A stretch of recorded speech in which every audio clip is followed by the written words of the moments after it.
ဒီဗီဒီယိုလေးမှာဆိုရင်ဒီပုံထဲမှာပြထားတဲ့အကောင့်လေးရဲ့အကြောင်းကိုဆရာတို့လေ့လာကြမယ်ပေါ့နော်ခနန်းတစ်မျိုးပေါ့ဆရာတို့အရင်ဆုံးစာရီမဖတ်ခင်ပုံလေးကိုအရင်ကြည့်လိုက်အောင်ဒီခနန်းလေးကကျန်တဲ့ဆရာတို့မြင်ဘူးနေကြခနန်းနဲ့မတူဘူးပေါ့နော်ထူးခြားချက်ကသူ့ရဲ့ဒီလက်တန်တွေပေါ့နော်လက်တန်ဒီမှာဘာတွေပါလဲဆိုအမွှေးတွေပါတယ်ပေါ့နော်အမွှေးမြင်တွေပါတယ်အဲ့ဒါတွေကြောင့်သူဘလို့တွေအလုံးလုံးမလဲပေါ့နော်အဲ့ဒါလေးတွေကိုဆရာတို့ဆက်ကြည့်အောင်အဲ့တော့ဆောင်းတော့အပေါင်းလေးနာမည်ဒီ Yeti Crab ဖြစ်တယ်သူ့နာမည်ကတဲ့ Kiwa Hasuta လို့ခေါ်တယ်အဲ့ဒါကိုဆရာတို့ဒီ scientific name လို့ခေါ်ပါတယ် scientific name ဆိုတာကဆရာတို့ကအကောင့်လေးကိုသိပ္ပံနည်းကျနာမည်ပေးတဲ့စနစ်ပေါ့နော်အဲ့လိုပေးတဲ့အခါမှာဆရာတို့ဒီနှစ်တွဲပေးတယ်ပေါ့နှစ်တွဲဆိုတာရှေ့တစ်လုံးနောက်တစ်လုံးရှေ့တစ်လုံးနောက်တစ်လုံးပေးတယ်ပေါ့အဲ့လိုပေးတဲ့အခါမှာအရှိရစလုံး Kiwa ကိုဆရာတို့စလုံးအကြီးနဲ့ရေးပါတယ် K ကိုဘာဖြစ်လို့လဲဆိုတော့သူ့ကိုကြတော့ဆရာတို့ဒီ genus name လို့ခေါ်တယ်ဟုတ်ပြီနော် genus name လို့ခေါ်တယ်ဒါကဆရာဘဟုတုတအနေနဲ့ပြောပြတာပါနောက်က Hasuta ကကြတော့ species name လို့ခေါ်တယ်ပေါ့နော် species name ကိုကြတော့ဆရာတို့စလုံးအသေးနဲ့ရေးထားတယ် genus name ကိုကြတော့စလုံးအကြီးနဲ့ရေးတယ်ပေါ့ဆရာတို့ဒီစလုံးလေးတွေကိုကြည့်လိုက်တဲ့အခါမှာကွန်ပျူတာမှာရေးထားတဲ့အခါမှာဘယ်လိုဖြစ်လဲဆိုတော့ခက်ဆောင်းလေးရေးထားတယ်အဲ့ဒါ italic ရေးတယ်လို့ခေါ်တယ်ပေါ့နော်ဆရာတို့ပုံမှန်စာရွက်ပေါ်မှာချပြီးရေးရင်တော့မြင်းတားပြရတာပေါ့တစ်လုံးချင်းစီရဲ့အောက်မှာ scientific name မှန်သိတာအောင်ထားတော့အဲ့တော့ Yeti Crab ရဲ့နာမည်ကဒါပေါ့နော်အဲ့တော့အဲ့ဒီကောင်လေးကတဲ့ဘယ်မှာနေလဲဆိုတော့တဲ့ live in deep sea ဆိုတော့သမုဒ္ဒရာရဲ့ဟိုးအောက်ထဲမှာနေတယ်ပေါ့အဲ့ဒီနေရာကိုဘယ်လိုခေါ်လဲဆိုတော့ hydrothermal vent environment လို့ခေါ်လိုက်တယ်အဲ့တော့ဆရာဒါလေးရင်သုံးရှင်းပြမယ် hydrothermal vent environment ဆိုတာ hydrothermal vent environment ဆိုတာသမုဒ္ဒရာရဲ့ဟိုးအောက်ခြေဟိုးအနက်ကြီးအောက်ခြေမျက်နှာပြင်မှာဆိုရင်ဆရာတို့မီးတောင်တွေပုံစံမျိုးတွေရှိတယ်ဟုတ်ပြီနော် ocean ထဲမှာရှိတဲ့မီးတောင်ပုံစံမျိုးတွေရှိတယ်တခါတရံအဲ့ဒီမီးတောင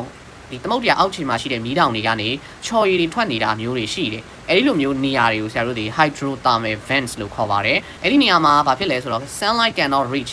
နေအောင်ကြီးမရောက်တော့သမုဒ္ဒရာဟိုးအောက်ထဲရောက်နေတယ်ပြီးတော့ conditions are extreme အဲ့ဒီနေမှာရှိတဲ့အခြေအနေတွေကခက်ခဲကြမ်းတမ်းတယ်ပေါ့ဥပမာ temperature မြင့်တယ်ပြီးတော့ toxic ပေါ့နော် chemicals တွေ such as hydrogen sulfides လို့ toxic chemicals တွေအဆိပ်တောက်ဖြစ်စေတဲ့ပစ္စည်းတွေလည်းထွက်နေတယ်တကယ်တော့အဲ့ဒီဟာတွေကဒီ hydrothermal vent လို့ခေါ်တဲ့ချော်ရည်ဘူးမီးတောင်ကနေထွက်နေတာပေါ့နော်အဲ့ဒီအတွက်ကြောင့်မလို့ဒီနေရာမှာနေဖို့ခဲရင်းတယ်အလင်းအောင်လည်းမရဘူးပေါ့နော်အဲ့ဒါသိရမယ်အဲ့တော့ to survive in this environment ဒီပတ်ဝန်းကျင်မှာသူရှင်သန်နိုင်မှုဆိုရင်ね crab has evolved specialized hairy claws ဆရာ highlighter ဆွဲလိုက်မယ်အဲ့ဒီ crab ဒီ Yeti crab ဒီမှာဆိုရင်ဘာပါလဲဆိုတော့ January နဲ့မတူဘဲနဲ့ specialized hairy claws သူတို့ရဲ့ညက်တီလက်တံဒီမှာဆိုရင်ဘာတွေပါလဲဆိုတော့ hairy ဆိုအမွှေးမြင်တွေပါတယ်တဲ့အဲ့ဒီအမွှေးမြင်က provide the surface area for the growth of bacteria တဲ့အရေးကြီးလာပါပြီအဲ့ဒီအမွှေးမြင်တွေကဘာကြောင့်ပါတာလဲဆိုတော့အဲ့ဒီအမွှေးမြင်တွေပေါ်မှာဘာတွေလာပြီးတော့နေလဲဆိုတော့ bacteria တွေလာပြီးတော့နေထိုင်ပေါက်ရောက်ပါတယ်တဲ့ဟုတ်ပြီနော် bacteria တွေလာပြီးတော့နေထိုင်ပေါက်ရောက်တယ်ဆိုတော့ဘာများထူးဆန်းလို့လဲဆိုတော့ဆရာတို့ဆက်ဖတ်ကြည့်ရအောင်အဲ့တော့ these bacteria live on the crab claw ဒီအမွှေးတွေအမြင်တွေလက်တံဒီပေါ်မှာနေတဲ့ bacteria တွေကပေါ့နော်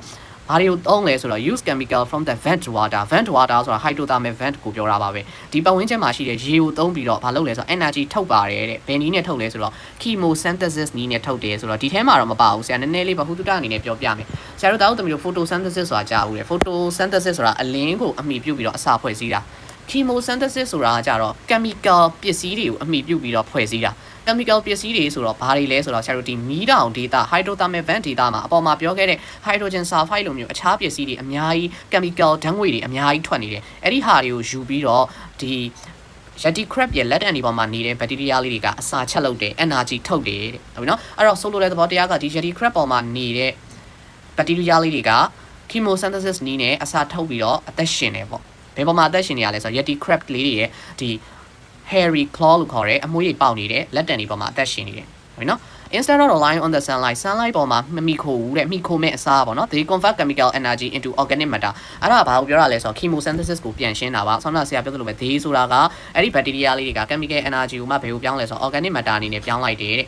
အဲ့လိုပြောင်းပြီးတော့သူဒီဘာဖြစ်လဲဆိုတော့ forming a dense layer of bacteria on the crab's claw ဆိုတာကဒီ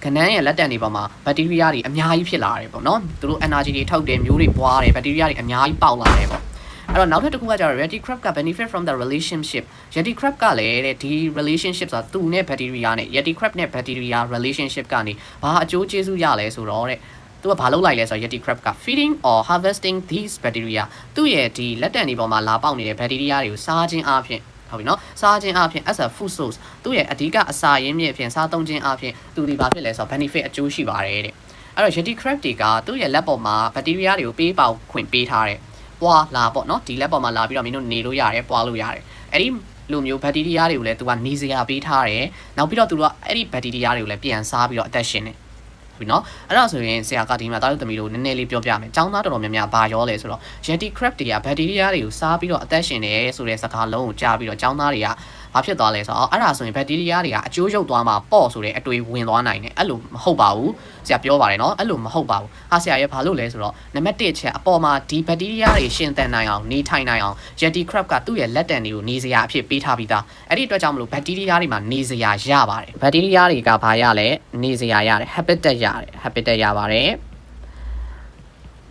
နောက်ပြီးတော့ Yeti crab ကကြတော့ဘာလုပ်လို့ဘာရလဲဆိုတော့သူဒီဘက်တီးရီးယားတွေကိုစားပြီးတော့သူ food source ရတယ်ပေါ့နော် food source ရတယ်အဲ့တော့ဆရာထပ်ပြောပါမယ်ဘက်တီးရီးယားကိုစားလို့ဘက်တီးရီးယားကအကျိုးရုပ်မသွားဘူးလားဆိုတော့မရုပ်ပါဘူးဘက်တီးရီးယားတွေကဒီ Yeti crab ရဲ့ claw မှာနေပြီးတော့ဒါရှင်သန်ပြီးတော့ပွားနိုင်မှာအဲ့လိုပွားတယ် Yeti crab ကစားတယ်ထပ်ပွားတယ်စားတယ်ဘက်တီးရီးယားရဲ့အရေးအတွက်ကလည်းတိတိတသားမပြောင်းလဲသွားဘူး Yeti crab လည်းအသက်ရှင်တဲ့အတွက်ကြောင့်မလို့နှစ်ဦးနှစ်ဖက်အဆင်ပြေတယ်အဲ့တော့ဒီမှာ तू ကတခါတည်းထောက်ပြပြီးသေးတာပါ the mutual relationship ဆိုတာနှစ်ဦးနှစ်ဖက်စလုံးအကျိုးရှိတဲ့ relationship ကြောင့်မလို့တဲ့အကောင်နှစ်ကောင်စလုံးက survive အသက်ရှင်နိုင်တယ် in harsh ecosystem ဆိုတာဒီလိုမျိုးခက်ခဲတဲ့ data ecosystem မှာကိုအသက်ရှင်နိုင်တယ် where typical food chain အခြားစားစရာတွေဘာမှမရှိဘူးဒီနေရာမှာနေရောင်ကလည်းမရနိုင်ဘူးပေါ့နော် in simple term အနည်းချုပ်ပြောရမယ်ဆိုရင် Yeti crab တွေက bacteria တွေဒီ symbiotic relationship အနေနဲ့နေထိုင်တယ် bacteria တွေကကြတော့ Yeti crab တွေအတွက်အစာကိုထောက်ပံ့ပေးပြီးတော့ Yeti crab ကကြတော့ bacteria တွေအတွက်နေစရာပေးတယ်ဆိုတဲ့ဒီနောက်ဆုံးအကြောင်းလေးကဆရာအောက်မှာအနည်းချုပ်ပေးထားတာလေးနဲ့အတူတူပါပဲဟုတ်ပြီနော်အဲ့ဒါဆိုရင်ဆရာတို့စာပိုင်လေးတွေဖတ်ကြည့်အောင် which statement is supported by the passage ပေါ့နော် passage က support လုပ်ထားတဲ့ statement ပါလေ passage အရာမှန်ကန်တဲ့ statement ကပါလဲဆိုရင် bacteria depend on sunlight to produce food for Yeti crab bacteria တွေက sunlight ပေါ်မှာမှီခိုရတယ်တဲ့အစာထုတ်လုပ်ဖို့ပေါ့နော် for Yeti crab ဒါတော့မှားလားမှန်လားဆိုရင်ဆရာမှားတယ်လို့ပြောလိုက်မယ်ဘာလို့လဲဆိုတော့ bacteria တွေဒီနီအောင်ပေါ်မှာမမိခိုအောင်ဆရာအပေါ်မှာပြောခဲ့တယ်စာပိုက်ထဲမှာပါတယ်သူဒီ chemical ဒီပေါ်မှာမိခိုပြီးတော့ chemosynthesis လုပ်တာနီအောင်ကြီးပေါ်မှာမိခိုတာမဟုတ်ဘူးအဲ့တော့နီအောင်ကြီးပေါ်မှာမိခိုတယ်လို့ရေးတဲ့အတွက်ကြောင့်မလို့ဒါဒီမှားသွားပြီဆရာတို့မရွေးပါဘူးနံပါတ် D ကိုရင်လုံးကြည့်လိုက် The Yeti crab survive by eating chemical from the vent water Yeti crab တွေကဒီနေရာမှာအသက်ရှင်တာက chemicals တွေကိုစားပြီးအသက်ရှင်တာမဟုတ်ဘူး bacteria တွေကိုစားပြီးတော့အသက်ရှင်တာအဲ့ဒီအတွက်ကြောင့်မလို့ဒါလည်းမှားသွားပြီMessi ကိုကြည့်လိုက် bacteria တွေက compete with Yeti crab for food in the hydrothermal vent ဒီနေရာမှာတဲ့ bacteria နဲ့ Yeti crab ကနေအစာကိုပြိုင်ပြီးတော့လူတယ်ဆိုတော့လူစရာမလိုဘူးလေ bacteria chemosynthesis နဲ့အစာထုတ်မယ်ပြီးတော့ bacteria အဲ့ဒီ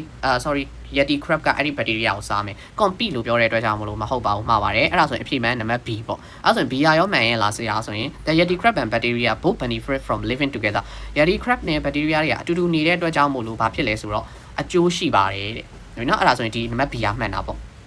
နောက်တစ်ခု which type of ecological relationship is described in the passage တဲ့ ecological relationship ဆိုတာက symbiotic relationships ကိုပြောတာပါအဲ့ဒီ relationships တွေထဲမှာဆိုရင်ဆရာတို့ဘာတွေရှိလဲ parasitism mutualism commensalism တွေဘာတွေရှိမယ်ဒီမှာတော့သူက predations တို့ competitions တို့ mutualism တို့ parasitism တို့ပြောထားတယ်အဲ့တော့အပေါ်မှာဆရာမြင်တာခဲ့တဲ့ဒါလေးရှိပါတယ်သူတို့ရဲ့ relationship ဒီ mutual relationship ဆိုတဲ့ဟာကြီးစလုံးတိုက်ရိုက်ပါတဲ့အတွက်ကြောင့်မလို့ဆရာတို့ဒီမှာ mutualism ဖြစ်ပါတယ်အဲ့တော့ဆရာရှင်းပြပေးမယ်ကျန်တာတွေတော့ parasitism ဆိုတာကပ်ပါနေထိုင်တာဆိုတာကလက်ခံကောင်ကအကျိုးရှိတယ်နောက်ထပ်တစ်ကောင်ကအကျိုးရုပ်တယ်တစ်ကောင်ကအကျိုးရှိပြီးတော့တစ်ကောင်ကအကျိုးရုပ်သွားရင်အဲ့ဒါကို parasitism လို့ခေါ်တယ်ဒီမှာနှစ်ကောင်စလုံးအကျိုးရှိတာဖြစ်တဲ့အတွက်ကြောင့်မလို့အဲ့ဒီကောင်မဟုတ်ဘူး competition ပြိုင်ပြီးတော့နေရတာလည်းမဟုတ်ဘူးသူတို့နှစ်ကောင်ဒီသူဟာနဲ့သူနေနေတယ်predation ဆိုတာကဖမ်းယူစားတောက်တာပေါ့ဒီနေရာမှာ predations နဲ့မှားနိုင်လားဆိုတော့မှားနိုင်တယ်။ကျောင်းသားတွေ predations နဲ့မှားတယ်။ဘာလို့လဲဆိုတော့ Yeti crab က bacteria ကိုစားတယ်လို့ပြောလိုက်တဲ့အတွက်ကြောင့် predations နဲ့ရောသွားတယ်ပေါ့နော်။စားတာတော့မှန်ပြီမဲ့ဆောနာတော့ပြောသလိုစားတယ်ပြဿနာမရှိဘူး။ bacteria ရေအတွက်က Yeti crab ရဲ့လက်ပေါ်မှာနေသမျှကာလပတ်လုံးပြန်ပွားနေမှာဖြစ်တဲ့အတွက်ကြောင့်မလို့ Yeti crab စားလဲပြဿနာမရှိဘူး။အဲ့ဒီအတွက်ကြောင့်မလို့ဒါဒီ predator prey လည်းမဟုတ်ဘူးပေါ့နော်။ကျန်တို့အဓိကအကောင်းဆုံးဒီဒါဒီ mutualism relationship ဖြစ်တယ်ဆိုတာကို point out လုပ်ပြချင်တာပေါ့နော်။ဟုတ်ပြီအဲ့ဒါဆိုရင်တောက်သမီးတို့အားလုံးပဲနားလည်မယ်လို့ထင်ပါတယ်။